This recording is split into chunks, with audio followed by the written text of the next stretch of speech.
Welcome, everybody, to the Awake and Sober podcast, a podcast about life and recovery through Christ. First of all, we want to say, don't forget to like, share, and subscribe. And we also want to give a big shout out to our sponsor, Tactile Turn. Do not forget, if you want your own pen, we all use them. Go to tactileturn.com, enter Sober15, and you'll get 15% off. He ain't wrong, though, is he? That's why I did it. Right he there. ain't wrong, man. He ain't wrong. We all use them. Oh, my gosh. That's why I did it. I told you. That's why I did it. My name is Mike Fowler, everybody. Uh-oh. Welcome to the Awake and Sober podcast. Big Germ's got a Podcast. Really? So he's back 1 week out of what, 6? Hey, I called in the other day. You did call in, and I'm really happy you did. That was cool. That was kind of I'm cool. glad we did that. Yeah. Yeah, I just wish we can spend some time figure out now the FM. Now that we got all this figured out, now let's dive in and figure out Riverside FM. Yeah, right. Ooh, that was where good. we could do it. That was nice. Gentlemen, how we doing? Man, fabulous. Did you say that what we're going to talk about today? Today we're going to be talking about, and it is the beginning of a brand new year. So we're going to be talking about, we're going to go into our series that we were hinting at last week. It's going to be, we're going to go through steps 1 through 12, one a month. And we are going to be starting today with step 1. It's a good place to start. Man, Good as any. why can't we start at step 12? Man, we could two-step it if you Oh, want. I like two-step. 1 to 12? Yeah. All right. A lot of people do it. Yeah. Well, and I know whenever I first started recovery, I said, man, if I knew what I know now at the beginning, I probably wouldn't have been sober very, very long. You know, because we want to skip to at least to the 8th or 9th step. We don't want to do the work for it, but we want to at least do those and then get it over with. In some way, shape, or form, though, you kind of start the 12-step work without doing the 12-step when you're new to sobriety, right? Yeah. Like that pink cloud. It's like I'm on fire for sobriety, and I'm telling everybody about it. Yeah. I mean, that's kind of like, it's not a legit step 12, but But it's part of it. Yeah. Yeah. I mean, without a doubt, it's part of it. Mm-hmm. But just to go to step 12 and then forget about everything else before it, yeah, that's a problem. yeah, we can't do either. That don't work. I've tried it. Making amends, I don't need to do that. They know I'm sorry. Yeah. What are those? So, step 1. Sorry. Yeah, okay there? step 1. It's going to be a lot of fun today. Yeah. Well, how are you doing, Shane? Man, I'm doing pretty darn good. Pretty darn good. That's good. I don't know how else to say it, but pretty darn good. Got a little Canadian in there. Eh? Yeah. Pretty darn good. It's Eh? good. Yeah. If you're listening in Canada, what's up? We're listening to Canada. I like hockey. Hey, Hockey. I like me some hockey. Yeah. Fold your chiclets back. Hey, Anyway, so you're doing darn good. That's good. I'm doing darn good. Got to play some left-handed pickleball today, so it made me happy. You know, because I can't really use that right arm as well as I would like. So I just switched to left for now. Yeah. I stayed on my feet the entire time, so that was a plus. Yeah. I didn't take out a fence with my nose at all. Yeah, just so everybody sees that right there. Yeah. Got You know, the war wound don't look as bad as what it looked on the day of. The day of it course. was pretty Yeah. bad. Would you have like a whole, like a palm? It wouldn't like stop bleeding. You had a palm It was a, Band-Aid like, on your face. Yeah. Fortunately, Shane comes prepared for the apocalypse. So Yeah. so there was towels. Hey, what kind of towel do you want? Yeah, I mean, you want microfiber? Do you want 100% cotton? Egyptian cotton? Silk? What do you want? I do have it all. I Yeah, do you have just it all. never know. But here's what's funny, man. I went back there today, played on the same court, and Germ Skin was still there on the court. A week later. Yep. Yeah. I mean, not, Right. not bad at all. No. It tells me how well they clean those courts when I see them out with the Zamboni. You missed a spot. On the pickleball court. Yeah. Yeah, it's pretty wild. But how are you, Big Germ, since no walker, no nothing today? Yeah, that's good. You know what? I'm kind of in the next I don't know, 14-ish hours, I'm going to be really relieved once the sale of the house goes through. I'm already feeling that weight being lifted, like knowing that I'll actually be able to come back now and be on the podcast regularly again. Just kind of settling down and getting into the new house. So yeah. And I had a first today, and you did too, Mike. Peanut butter on a jalapeno cheddar dog.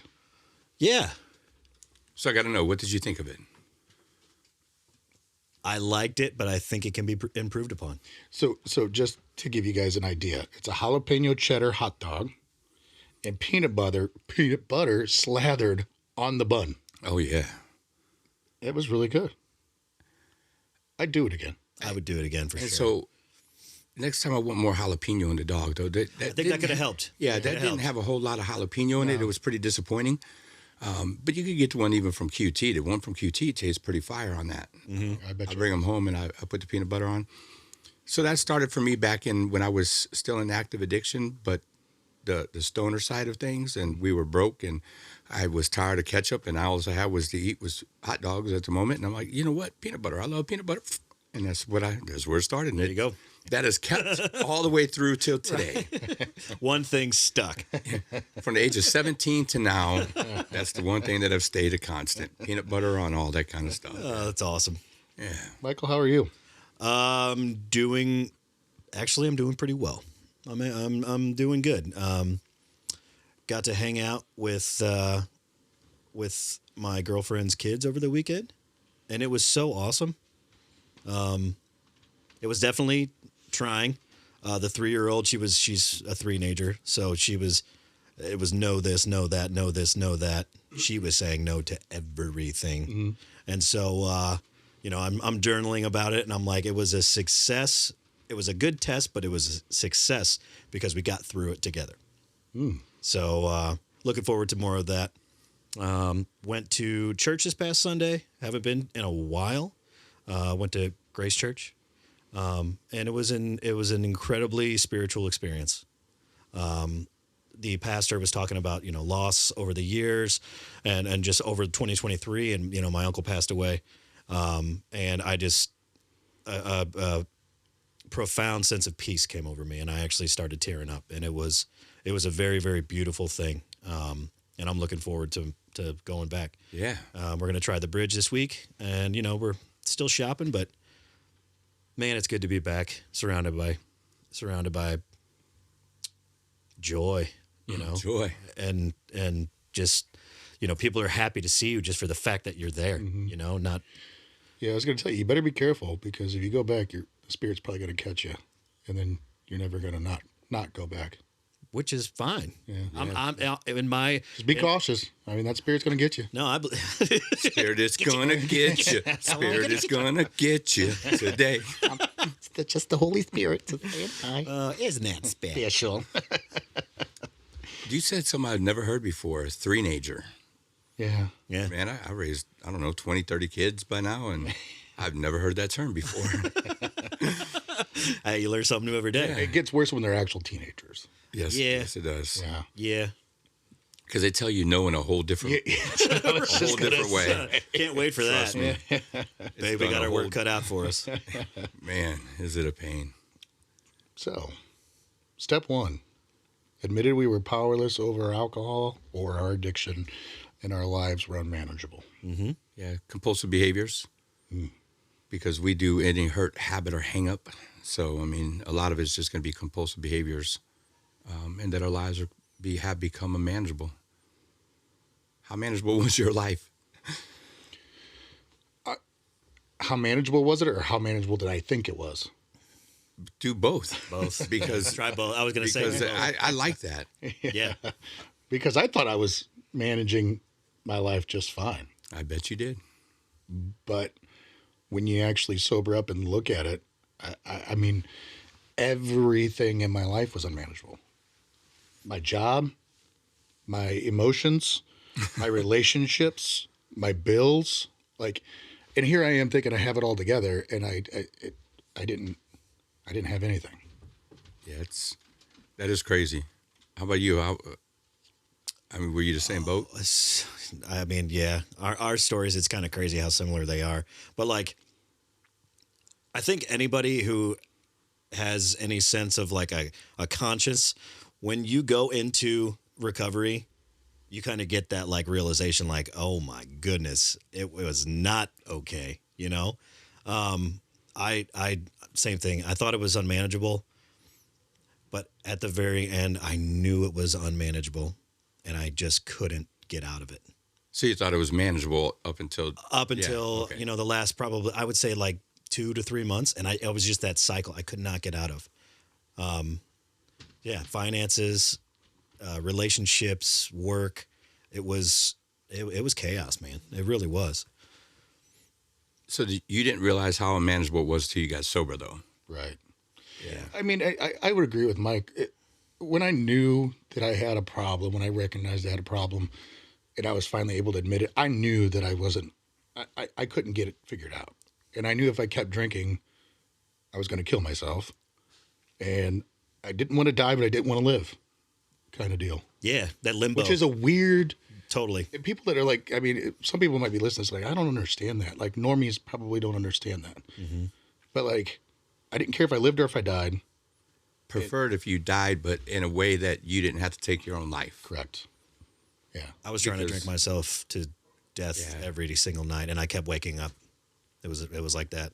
Yeah, I wrote in my letter, I don't know if there's a heaven, but I know there's a hell because I live it every day. Mm-hmm. And that was my fear. If there is a heaven back then what happens if I do this? So how do I make myself expire without me expiring myself? Right. Mm.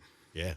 Yeah, that was a horrible place to be in. And I realized how unmanageable my life was before I ever came close to quit drinking, because my whole goal was to figure out how to end it all. So I had a 3-month stretch of my plan being put into place for that. And then 2 failed attempts when I failed. 2 attempts that God said, no, stupid. It ain't going to happen. Yeah. I need you for some work. Absolutely. You've done enough drugs to kill a family of rhinoceroses, but you're good. You're not going to, I'm not taking you right now. No. It was crazy. God said, look, you've done everything under the sun for 31 years. 31 out of the 39 years you've been alive, I could use you to reach so many people. Yeah. So I'm going to keep you alive, stupid. Quit trying. It ain't going to work. So your first step one, you've probably done numerous step ones, correct? A ton of them. Won't ever quit. Okay. Have you ever had somebody just say, yeah, just admit you're powerless and your life's unmanageable and then go to step 2? Yes. And I didn't keep that sponsor for very long. Because my first one, we dove in pretty hardcore. It was through AA. And I read so much stuff out of the book and had to write so many things that when he told me this, I'm like, yeah, something's off. I guess you maybe had the same. Oh, yeah. Yeah. I think, and I know we've talked about this before, I think my sponsor sponsors how he was sponsored. Yep. And so on and so forth, right? And so, somebody handed it down to somebody who handed it down to somebody who hands it down to us. Mm-hmm. And so I did have that sponsor that honestly, in one sitting, when I asked him to be my sponsor, we went from step 1 to step 4 in 5 minutes. Ooh. Yeah. And needless to say, I didn't stay sober. So Shocker. Yeah. I like the fact that we're going to talk about steps, and here's why. Some people say you got to get through the steps as fast as possible the first time. Mm. Are you a believer or not a believer of that? Frankly, I've never even heard that. So I'm not a believer in that. I feel like if you're going to do it, you need to do it right. So my first time, my first sponsor, he had 7 or 8 years sober, but he wasn't working a program. It was a guy I knew, and we played in bands together, and I feel like it was exactly what I needed when I first started. Because I wasn't planning on working a program at all. Like, there's no chance I'm working a program. I remember having that conversation with you. Yeah. And then probably 3 or 4 months into my recovery, I was still in IOP. I talked to our Joe, and then I talked to you, and I was like, I think I had plateaued in my recovery, and so I needed something more. And then I called him because I knew he had some time, and he goes, okay, I want you to think of it like this. 1, you admitted you were powerless. Okay, you did that. You went into treatment, right? You came to believe a power greater than yourself. You did that. You gave yourself up. You surrendered, right? And then 3, you made a decision to turn your will and your life over to care. And we'll go through 2 and 3 in the future. But he said I basically did all of those things by going into treatment. Mm-hmm. You know what I mean?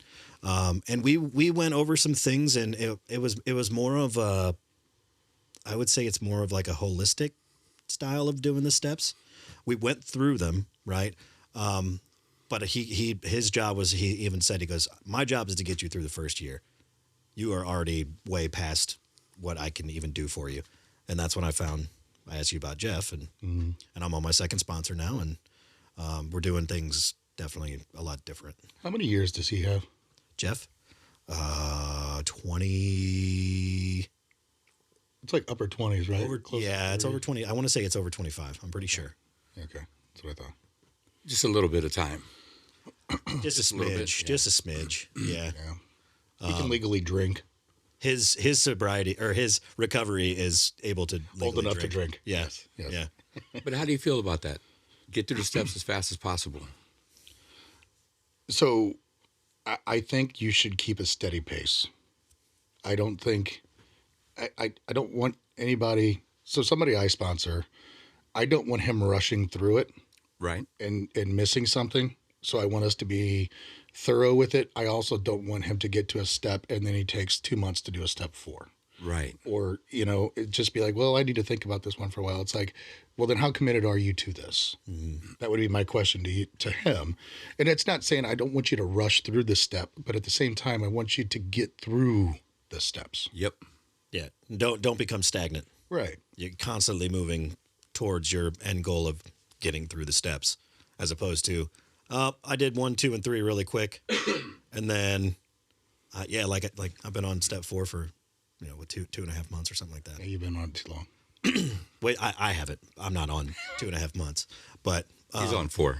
Yeah, it's months, not 4 steps. 6 months. No, but I do know one of our good friends on a step 4, and it's taken him a long time, and there it's just like just pull the Band-Aid off, I feel like you're gonna talk. More things are gonna come up through your life of recovery to where it's like, are you really planning on getting everything out that first step 4? Pick some major stuff, talk about it, get it out, and then move forward. Well, we keep doing it regardless, right? That's what I'm saying. Like, so there's no reason to get stuck on it. No. 2.5 years, 3 years. I've seen people stuck on them, and they usually don't stay sober. I'm surprised they lasted that 2.5 years being sober, but so I will say that the sponsor that I take the way I do my steps from, okay, it was when we started, it was I'm doing step 1 this week. Next week we're going to talk about step 1 and we're going to start step 2, and then the next week we're going to talk about step 2 and then we're going to start step 3, and that's how quickly I went and got to 4. Was literally in 4 weeks' time. Mm-hmm. And to me, that was good because 7 days is enough to get me through those steps. He gave me homework to do. I did the homework. We talked about it. We discussed it. We processed it, and we moved on. Yeah. But he also laid the proper expectations up front. Correct. Yeah. And there's people that say you need to have the steps, all 12 steps done before you leave treatment. And I think that's just... I feel like that's asinine. You can't do that. I get it. You can't do it justice, at least. You can do it, but you can't do it justice. You could do it, but I mean, you're talking about doing more than a step a day, obviously, because you might be in treatment for 21 days to 28 days. And I mean, that'd be hurrying it. So how does your sponsor work steps? Like step 1, what did that look like for you? So I had to, and I've talked about this before, but pen to paper on everything. Yes. Every single step, including step 1. So he had me write down what the definitions were of powerless, unmanageable, and admitted. And then I had to list 10 areas of my life that were unmanageable and 10 things I was powerless over. And then I had to define what step 1 means to me. Not what the book tells me it is. Right. Not what the 12 and 12 tells me it is. I have to define what step 1 actually means to me. And I like throwing in, what did that word, the words that you have to look up for definitions. Mm-hmm. So, and I'll talk about RCR steps, but I say, look up those words, give me the definitions. Then I want to know what they meant to you before recovery and now after recovery. And so they have to do that for each of the words. And I give them a buttload of words for for each of the steps. I mean, yeah, we sponsor how we were sponsored, but I take all the good things from each of my sponsors and I pass that down. So I've been through 4 sponsors since I've been in recovery. And so it's taken a lot of stuff from a lot of people with a lot more wisdom than myself. Right. And now I pass that all along. Yep. And it's fun, but I feel sorry for my sponsees. And now I really feel sorry for their sponsees if this person had a couple good sponsors in their life that gave them assignments to do. Yeah. And I left this out, which is important. I was also in the book. So like, and the way we went through the book correlated with the way that we did the steps. So it was the doctor's opinion and Bill's story. And that's how it started on step 1, you know, and then it's like we broke down the next chapter and then the next chapter as we went through it. And to me, I think that's how it's supposed to be. That's how I think it is. Right. But now what about, because I know AA does the manuals now or the books. Mm-hmm. Is that wrong, or is that also a right way? No, I mean, I think that's the right way to do it. But it also, as you work through the book, it also works you, like through the little workbook, it walks you through the big book. And I had the workbooks here. You could actually get them free on SAMHSA's website. Really? I think SAMHSA had them, and I know another website does. I'll send them to you, Mike, to put in the show notes. Please do. To where they can order them for free. Yeah. Because I have every single one of them, actually a couple of different copies of each of them here that I ordered from whatever website, and it was free. So nice. I love when we could get step study books for free. That is nice. Yeah. How about you? Huh? How about you in working the steps? How does your sponsor have you work them? So we haven't gotten in depth yet. We've gone, so basically what we're doing is, reading in the 12 and 12, explaining and writing down what it means to us, and then we just discuss it, right? And that is how it's been up to this point. And once we get through that, then we're going to go back and dive deeper into 1 through 12. You know what I mean? Nice. Yeah. So it's more of, okay, let's get an understanding first, and then we'll go back in and really, put pen to paper and really go through it. I love those workbooks too, because it's like somebody took time to go in there and give you an outline of like what is almost expected. Yeah. You know what I mean? To where it's like, I'm good with writing points, but like if you tell me just to like read something and write whatever it is, it's a little bit harder, but if I have a guide, it's easier. Right. I like, go ahead, Shane. No, go. Oh, so Joe and Charlie tapes. Yep. The Joe and Charlie tapes. Those guys break that book down, the big book, and then the steps in layman's terms to where anybody can understand that. One of the first meetings I ever went to was a Joe and Charlie meeting. And so we would listen to the tapes and then we would discuss it. And sometimes it would be a 30-minute meeting, and sometimes it would be a 2-hour meeting because that section they talked a long time on, Right. And I really, really enjoyed that. So if anybody's interested in that, you can YouTube them. They're the Joe and Charlie tapes, but they're definitely worth listening to. Yeah, and see, and I like the books. All of ours are done out of these books. Now, the thing is this isn't where the steps start and stop. I still hand out assignments. I came from the secular world, and that's what we did. We always had assignments, but each of our steps have 2 lessons to them. So denial and powerless is step 1. You'll go through, you'll answer the questions. One of them has like 9 questions. One of them has 6 questions. So it all depends on what it is. But it really helps you to think through those things. Plus ours, you have to hop in the Bible. So instead of the big book, we have the real big book. The original. Yeah. So the biggest book. The biggest, best book there is, right? It has all the right answers in it. Yeah. Not the ones we really want to hear, but it has the right answers in it. And so ours just goes into the Bible. So you go to the Bible, you look up different things, and you come back to your step work. So I love having just, I guess, an outline, if you want to call it that. But I love questions and answers. You just get to write down and sit there and write. But everything for us is pen to paper as well. People try to type it. Not acceptable. Sorry, I don't accept typing. Now, if you can't write, I get it. We all know somebody that has a hard time writing with a pen. Well, I could accept that. Mm-hmm. It was hard for you to accept that. Oh, this isn't going to work. Yeah, I think that's probably what he said. Oh, I don't know if this is going to work. I did, but until I found out why. Right. Give me the why up front. Don't just tell me you don't write. If you don't write, then I don't help. Yeah. You got to find somebody else. That's too bad. Yeah. If you don't write, I'm sorry, man. You know who you are out there, by the way. Love you. I'm the wrong person for you. Then he's like, he goes through the things. I'm like, oh, well, that kind of makes sense. Lead with that next time. Right. Yeah, help me understand why you don't write. I can't hold a pen. Wow, that makes sense. How about your teeth? Your feet work? I mean, I'm a jerk, but I don't think I'm that big of a jerk. Well, I mean, can we plug our sponsor one more time? Tactile Turn. What was that? I mean, we're talking about writing. Yeah, we are. TactileTurn.com. Yes, and here's that pencil. Oh, that's this. It is pretty. That is This the is Zerk. a beautiful Zerk pencil. Now, this one don't say Awake and Sober. This one actually says Reclaiming Hope because I wanted to just get a Reclaiming Hope pencil. Yeah. But then, yeah, Zerk pen, Zerk pencil, some of the finest materials ever. When did you get that Zerk pen? I've had a Zerk pen. Okay. I traded for that online. Okay. So, no, this wasn't from them. I was going to say, we're going to go fisticuffs. If I have two Zerks and nobody else has a Zerk. We're wrestling. Yeah. How much you want for that pencil, old man? Yeah. That pencil's going nowhere. Yeah, right. As a matter of fact, I think I've written with that more than I have anything else recently. Yeah. You know. So yes, tactileturn.com. Like we said in the opening, go on there, enter sober15, and you can get 15% off your order. Yeah, I'm really hoping to have some nitros laying around because I forgot to order one for my wife, and I don't think she's too thrilled with me. Yeah, I didn't get one either.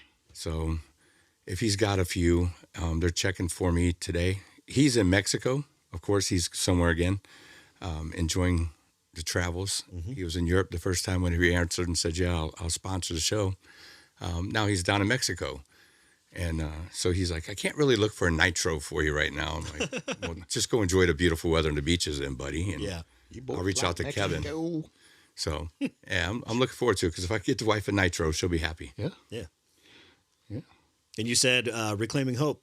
That is where you offer. Oh, man, we offer everything. But counseling services, we have meetings. We're training right now for the launch of our Celebrate Recovery. I need to go meet with some people from AA to see if there's any displaced groups that need a home.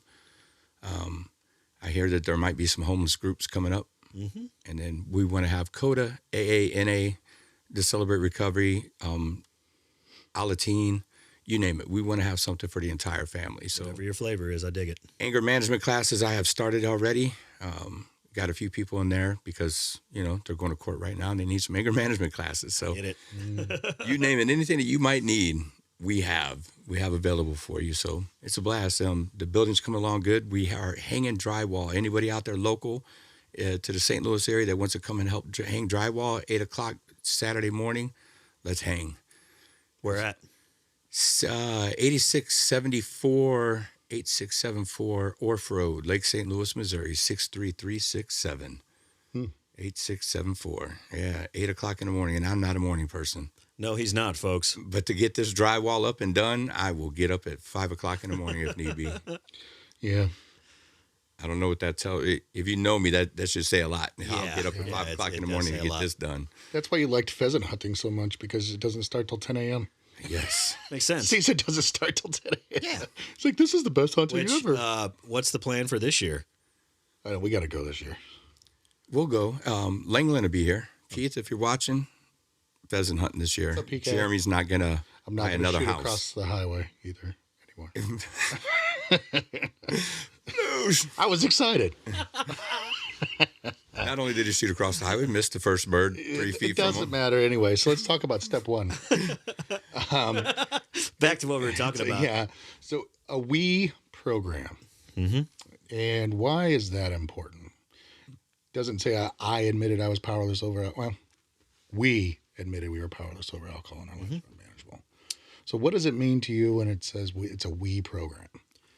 So when I was in treatment, Josh, remember Josh H? Yeah. So got really close with him, and he brought it up. He's like, it says the first word is we. So right off the bat, there's a sense of community. It's not I, it's we. And then I also love that he said it's in past tense, and it's we were powerless, right? So if you do these things, you don't have to be powerless as you were. So I love that. We, to me, when we are alone, we are easily tempted. When we are together, we're strong. I don't know if you've ever seen Planet of the Apes, but apes together strong. Against the sticks, Well, somebody out there is going to get it. Okay. But together, we are more powerful than we are alone. And I think that that's like one of the key things. And we were talking before the show, and like, does any step start with I? No step starts with the letter I or the word I or however you want to look at that. Nothing. None of them. How many of the steps would start with the word we? Go through them real quick. You're saying them in your head. 11 of the 12 start with we. What 11? What 11? So as I'm sitting there going through them right now, we admitted, we came to believe, we made a decision, we made a searching and moral inventory, we admitted to God, we were entirely ready, we humbly asked him to remove, we made a list of all persons, we made direct amends, we continue to take a personal inventory, we sought through prayer and meditation, and then having had a spiritual experience as the result of these steps, we try to carry this message. So 11 start with it, 12 mentions them. Yes. I love it. All 12 mention we, none of them mention I. Right. You know what's funny is I've never even paid attention to that. I mean, I've heard it's a we program, all that other stuff. Yeah. I've literally just never paid attention to that. So at Celebrate Recovery, we teach on one every other week. So you get a chance to talk about things like that. Why is it a we program? Because it tells us so at the very beginning. None of the steps start with I. They all start with we, except for the 12th, and then it finally says we. Anyway, we. Mm-hmm. So. Yeah, and I mean, kind of circling this around too, Mike, you said there's a sense of community in we, and it's not alone, and it tells us, wherever two or more are gathered, there I am in the midst of them. Mm-hmm. That's what Jesus tells us. So it's the same thing. I mean, we were meant to be communal beings. 100%. We all the way back in human history, we were in tribes. The lone man was probably going to die. That's why people started forming packs. Well, it was before then, because when God created Adam, he's like, I need somebody for you. Exactly. You're kind of lonely. It's from creation. We've never been alone. We're not meant to be alone. We are social creatures. And that is one of the biggest things that I teach when I'm doing groups at the facility. It's like we were alone for so long that once we start a program, no matter what the program is, you don't have to be alone again. Ever. As long as you work the tenets of the program. You know what I mean? So that was something that attracted me when I made the decision to start an AA program. Was it's we are in this together. My higher power was at the beginning was the people in the rooms, because it was something bigger than myself. And that it has since transformed, and it always evolves, right? But that was the biggest thing, and the biggest tenet that I took was I don't have to be alone anymore. And that was so powerful. So the only thing I could think of, when he said that about the apes earlier, what did you think of? Honestly, Ecclesiastes 4:9-12. Two are better than one. Oh, yeah. Yeah, so two are better than one because they have a good return for their labor. But then at the end, it says, where are you going? A cord of three strands is not quickly broken. Yeah, so. Exactly. That's the only thing I could think of whenever he was mentioning the Planet of the Apes thing, and then you came back to the three, whatever you said about them. Tribes. Yeah. Yeah. So, yeah. Everything comes from biblical references. Mm-hmm. Mm-hmm. Anything good, I guess. I was going to say something that you were talking, and I was really into it. And Ecclesiastes messed it up. Don't you just hate it? Yeah. Damn scripture. Yeah, it'll come back. You were talking about, the program. Mm-hmm. It's not my program. It's not Mike's program. It's not Shane's program. It is the program. Of yes. AA, yeah. Yeah. I mean, could you say it's the same thing with Celebrate Recovery? It is the program. It is God's program. Yeah. I mean, that's what I say about it. It's God's program. It's not Shane's. It's not Christina's. We're in there training people right now. And it's like, hey, look, I'm not even going to be the ministry leader at this place. Sorry, guys. I hate to tell you that. They're like, what do you mean? I'm like, one of you sitting at this table is going to be the ministry leader, or actually two of you, a man and a woman. And all these other positions, you guys are going to fill them. I'm just training you guys in God's program and how to lead it. So that's it. Yeah, God's program. And I would say the same thing about AA. It is God's program because Amen. Dr. Bob and Bill W., godly men. and founded on Scripture. So they were smart enough to take it out back then. God gave them such wisdom. It's incredible. It's kind of crazy how smart that guy was. God's wisdom. I mean, here's a guy who barely had 2 pennies to rub together at one point. And he's written a book that's helped millions of men and women. And it's not like it's changed. It's kind of like the Bible. It's one of those things that's been left undone. You know, I mean, why change something that you know it had to be of God with the way it's lasted and how many lives it's impacted. Mm-hmm. It's just incredible for me to think back then, someone that was so bad in his alcoholism can throw together something like, help put together that book. And I've also heard people that are anti-AA, because if you look at the history of when he was writing the book, he was on some psychedelics, right, at the time. But that was medicine back then. They put cocaine in Coke, for crying out loud. Right. Yeah. They thought, I mean, in a few years later, they thought smoking was good for you. Mm-hmm. So that was the times. Kind of like now where they say marijuana is okay for you, but yet it's causing schizophrenia. Oh, no, it's not. No big deal. What? Yeah. Do you hear that? Frank? Sorry. Is that you? Sorry. So, yeah, I mean, it's... Schnozberries taste like schnozberries. But think about the wisdom that guy had to have. And it had to be of God. Yeah. And for them to be wise enough to say, hey, we're going to take God out. We're going to say the God of your understanding. Mm-hmm. Because we need to reach the masses. We can't just reach this small audience here. We want to be able to reach the world. Mm-hmm. And they did. They wanted a broader understanding of it. And I love that too. You know, it's not, when I first started and, you know, like I said, my higher power has evolved and it's always transitioning and it is moving further closer to Jesus Christ and you know, God. It was, you know, it's not what you want me to believe in as your God. This is my God. You know what I'm saying? It's how I understand God. Yeah. So and it comes back to, you know, it's not your program. It's the program. Mm-hmm.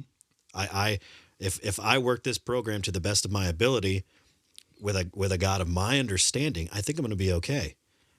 I always say this across at all the rooms. There's 25 up to 45 people in this room. There's going to be 45 different sets of recovery that you're going to do. Whatever works for you, and the same thing as a program. Whatever God you understand, use it. Hold on to it. And it doesn't have to be like that forever. No, I wish it was just one God. Well, naturally, but you know, who cares? And we've talked about it. I mean, think about it, especially at the beginning, how often we talked about, or at least I would say it, I don't care what your God is, Mm-hmm. what you believe in right now, just believe in something greater than you, please. yeah. Yep. It has to be greater and bigger than you, because if you're it, this whole world's in trouble. Self-will alone won't keep you sober. No. And if you're your own God, you're definitely not staying sober. No. I think most of us tried that before we got into recovery. I did that at the beginning of my recovery. I remember writing it in my notebook and telling my first sponsor that, and he just laughed. He's like, okay, this is your addict brain talking. I said, you know, I'm supposed to give it up to this higher power and whatnot. And I'm like, no, screw that. I am my own God. I'm doing the work. You know, that's where that ego. He said, I give it to myself. Yeah, I give it to myself. It's like, I'm doing the work, when in reality, it's like, no, God is giving me the tools to do the work. You know what I mean? Mm-hmm. He's giving me that opportunity to do the work. So and as soon as he laughed, I was like, oh, that was wrong. So your first step, what was it like? My first one? Yeah. I told you how it was. Okay, so how about your first one that you actually put some thought and effort Okay, well, let me into? take that. Let me back up. The first time I ever worked a first step one was when I was in treatment. The only other time I was in inpatient treatment. And I did steps 1 and 2 while I was there. And so I felt good. When I came out of treatment that first time, I had this false sense of security. And I had some of the therapists there were telling me, and I'll never forget this, that I was going to be that one. Like, Ooh. you're going to be that one that stays sober. You can just tell. No pressure. You know, because here I am coming to group every night. You know, I dove back in, you know, with 2 feet into spirituality and my faith and the Bible, and I was reading a Bible verse at every single evening meeting to everybody. I was that guy, and then I get out, and life got hard, and reality smoked me in the face. And so, you know, I did another step 1, and then the next step 1 with that sponsor was, like I said, 1 through 3 in 5 minutes done. And that didn't work for me. So then when you finally dove in? When I finally dove in, well, I'll tell you, I dove in about 2 months before I ended up in treatment when I was suicidal. So October 21st of 21, I had done steps 1 through 3, and I clearly didn't do them correctly. Maybe let me take that back. I did it correctly. I didn't apply it correctly. So you didn't work it daily, first, second, third Correct. step. Yeah. And I'll never forget, my sponsor said at the time, he's like, there's only one step you have to do perfect every single day. Every single day. You have to admit that you're powerless over your addiction and your life is unmanageable. He goes, you cannot afford to get that for 1 minute. Nope. And that stuck with me. And so, as you know, when I went to treatment, I stayed for a while, and I made sure that I completed my 5th step before I left. 98 days? 98 days. For some reason, I just listened to that earlier today when I was editing. 98 days. 98 days popped up. Yeah. You know, running or managing the house, the sober living house where I stayed, where I got sober, I guess I would say. Found my faith, found my path. You know, I've got 14 guys in there now, and I selfishly want them to work the program the way I did.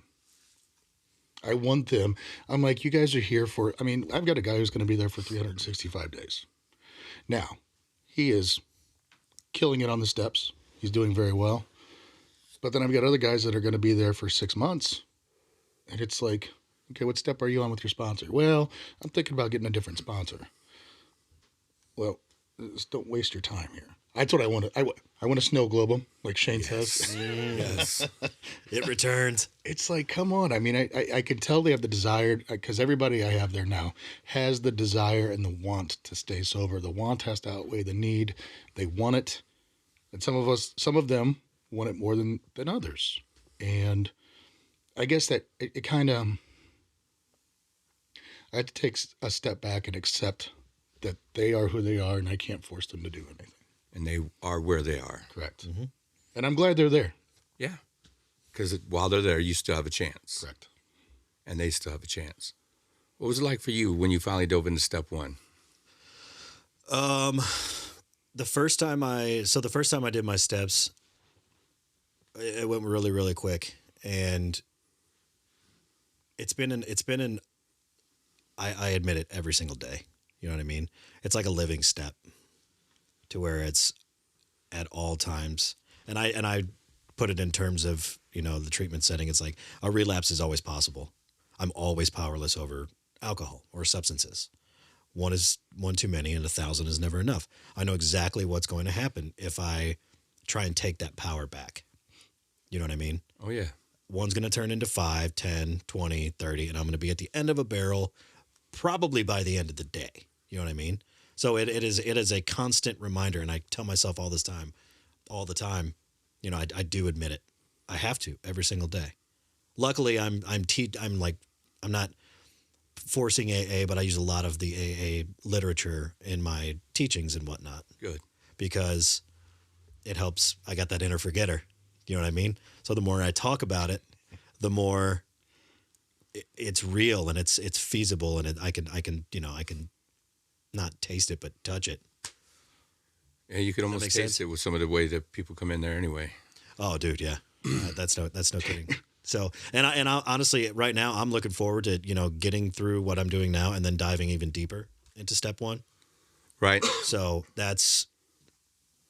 I'm not looking ahead, but I'm excited for the future. Yeah. So, Yeah, I would say it was a pretty humbling experience once I finally did it the right way. yeah. Knowing that I'll never have that power over something. Oh, it's so true. Yeah. It's humbling because as men, we're taught we have the power over everything. Yeah. Except for that, really, we find out we don't really have power over much except for the way we respond or react. Yep. My words, my actions. Yeah. Whether we respond or react to something, that's what we have power over. That's it. But once we put something in our body, yeah. And what I realized is that part of my life was unmanageable. You don't say. Yeah. Just a wee bit. That sense of control was really, really unmanageable. Yeah, I love step one. Realize I'm not God. I'm not God. And then 2 is there is a God. And then 3 is I need God. And I love that you said that earlier because it's just so true. 1, 2, 3, you can get through. Honestly, I feel like you can get through 1, 2, and 3 really quickly. You need to. I would say you thoroughly. can, but Yeah. the third step is where people get hung up. Very much so. Yeah. It's easy for them to admit that they're not God. Not easy, but it's easier for them to admit that they aren't God. It's sometimes easy for them to admit that there is a God, but that they need God. That's like to truly accept God for who God is, that's where, to me, we lose a lot of people. I think, this is just my observation, and it might be different for you guys. The people that have the hardest time with the God thing are people who were raised in religion. Yes. Wholehearted. Church wound. Because your concept Mike, is... nice to meet you. Yeah, yeah. And it's like, because a lot of times in the treatment setting, these people are coming in with some trauma in their life. Yep. And so, maybe they were raised by a father who molested them, but also went to church every Sunday. Yep. And they associate, well, why would God do that to me? Why would God allow my dad to do this to me during the week, but on Sunday act like he was God's gift to the congregation? Right. And he was usually one of the biggest givers. He served more than anybody. He was one of the 20%. Yep. That, that give. Yeah, that give and serve. And serve, yep. Yeah. Yeah. Yeah, it's rough. So that's what I said. A lot of times it comes from a church wound. And that church wound could be your own family, or like Christina, that church wound could come from one of the pastors. Mm-hmm. Yeah. And it's sad to know, but there's a difference between religion and relationship. And we have a relationship with Jesus, not a religion with Jesus. Mm-hmm. And so there's such a huge difference in that. But some of the ones that have the best relationship with Jesus are the ones that have already been sent to hell. We've already been through hell, been to hell, and then Jesus came and got us. Religion's for people who don't want to go to hell, and spirituality's for people who've been to hell and don't want to go back. Amen. Amen. Yeah. I'll second, third, and 10th that one. Right. I'm in all day for that. Yeah, I mean, I was never raised in a church. We went to church, I guess, for funerals every once in a while, and sometimes a wedding. If someone switched, like my uncle, over to Catholic, and then you're up, down, stuff. Yeah, wasn't for me. But there's a difference, between a relationship with Jesus and religion. I'm not a big fan of religion now. We talked about it before. There are some things with the religion that make sense to me, baptism and communion and different things that we wouldn't have if not for religion. But the relationship is what we should be Christ followers. That's what Christians are, Christ followers,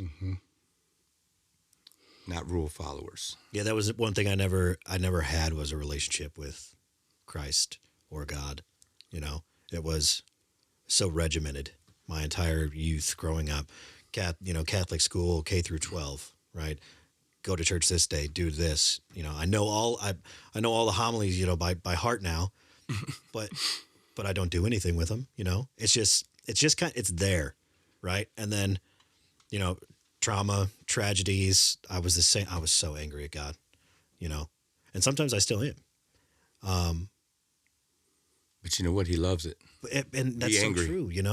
It's not my place to it's not my place to put that much. I don't know. I feel like it's like a control thing, you know? That he should control the people that did that to you? Yeah. Yeah. But then the problem is there goes free will. There goes free will.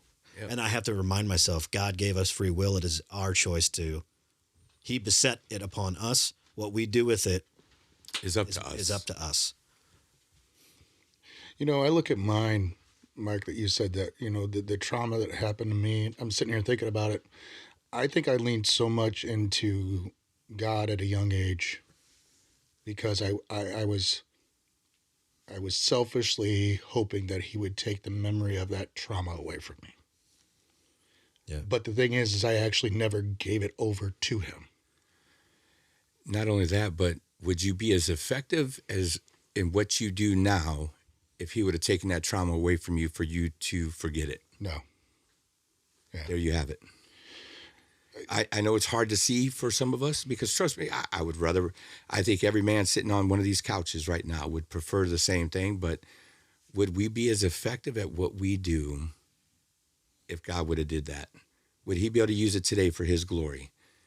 Because I don't know how often you've shared it, but every time I share my testimony, 1 to 15 guys come up and say, I needed that today. Mm-hmm. I needed to know that it's okay to say that. Mm-hmm. We reach more people with it, and it sucks for us, but he has given us the strength to get through it.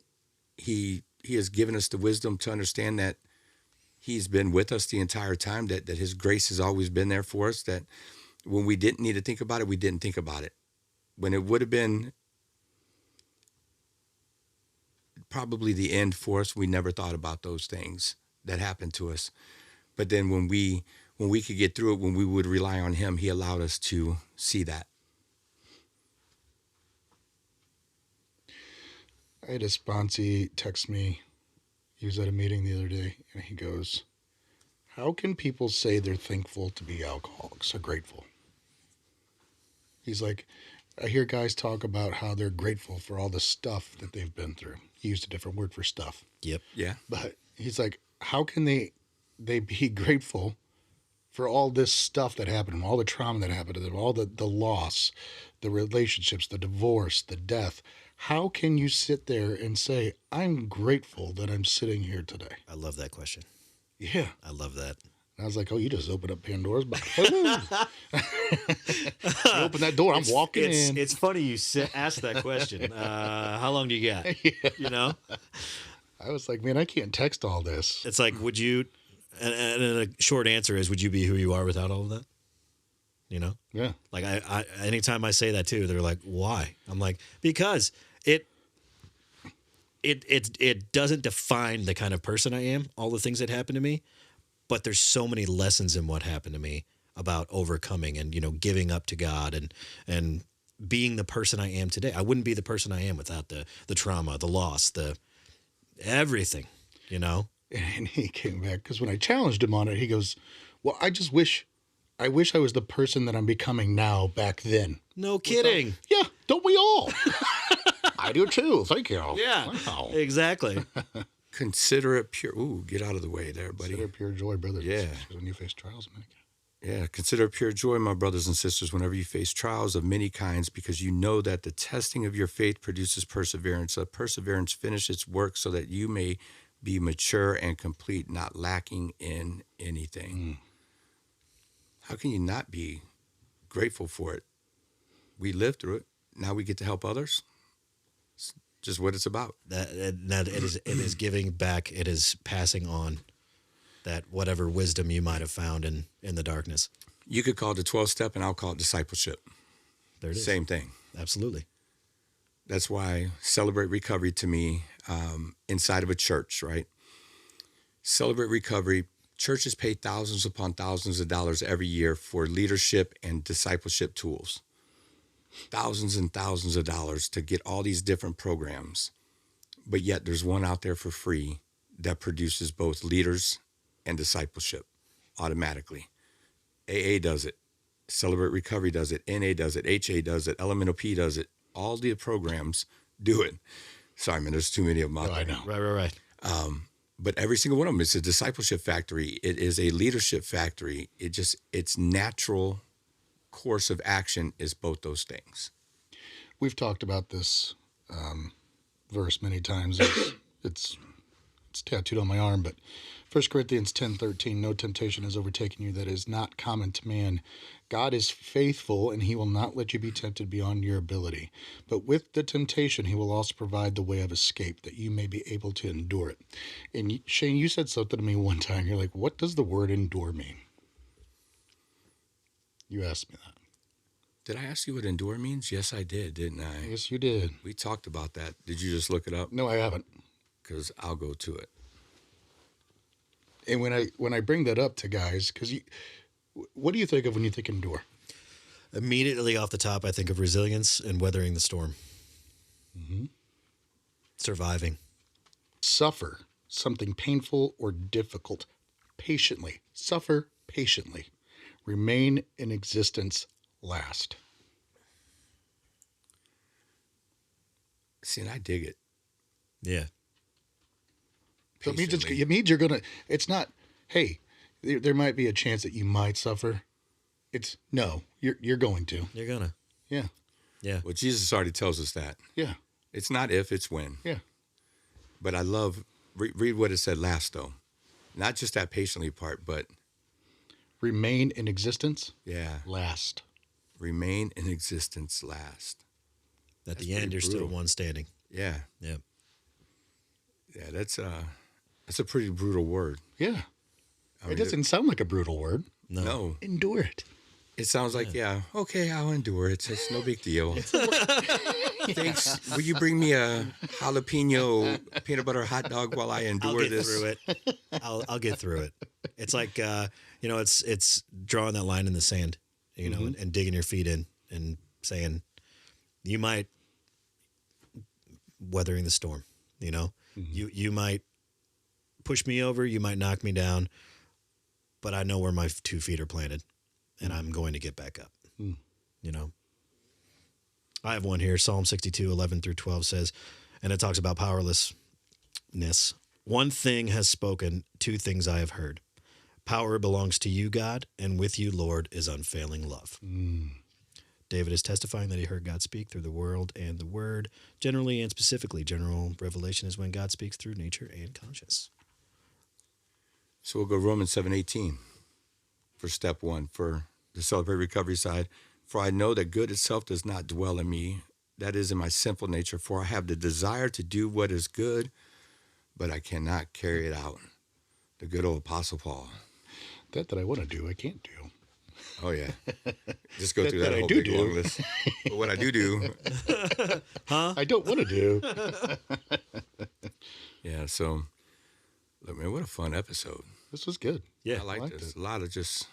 I'm glad to random be shit. back. It's good to be back. so good to have you back. Hey, you know what? We didn't ever just say hi to Derek either. Oh, Poor hey, Derek's Derek. at home with his sciatic Hey, nerve. I know what it's like. Big baby. Big baby. I even brought him a cushion down. Yeah, I'm sitting on it. Oh, are you? Yeah. It's a nice cushion. Hey, man. I think that one's the purple. Derek, you're missing out, my friend. If I'm not mistaken. No, this is the black one. Yeah. Oh yeah, on the inside. Yeah. Yeah. Yeah. I think that's the purple It ain't bad. version. It's not too bad at all. I might not be able to get up, but we'll see. What What do you got in clothes there, Mr. Seat Cushion?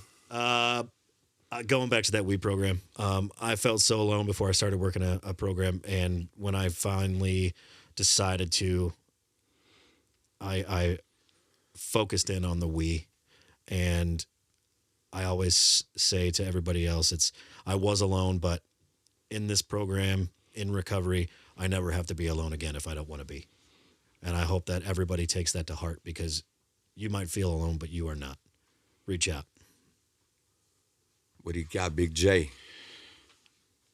Yeah. Don't.